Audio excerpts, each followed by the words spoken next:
حدیث مبارک کے اندر آتا ہے، نبی اکرم صلی اللہ علیہ وسلم نے ارشاد فرمایا، تنہائی زیادہ بہتر ہے برے ساتھی سے، اور نیک ساتھی زیادہ بہتر ہے تنہائی سے۔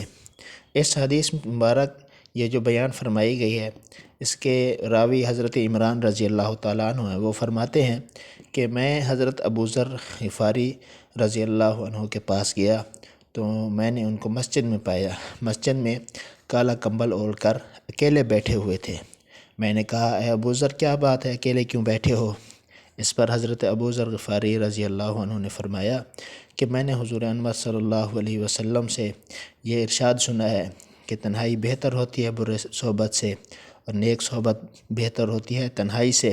اور آگے بھی ارشاد فرمایا، اور یہ حضرت ابو ذر غفاری رضی اللہ عنہ کا کمال عشق تھا کہ وہ ہر وقت حدیث پر عمل کرتے، اور نیک مجلس نہ ملی تو تنہائی میں بیٹھ گئے، کیونکہ تنہائی بہتر ہوتی ہے بری صحبت سے۔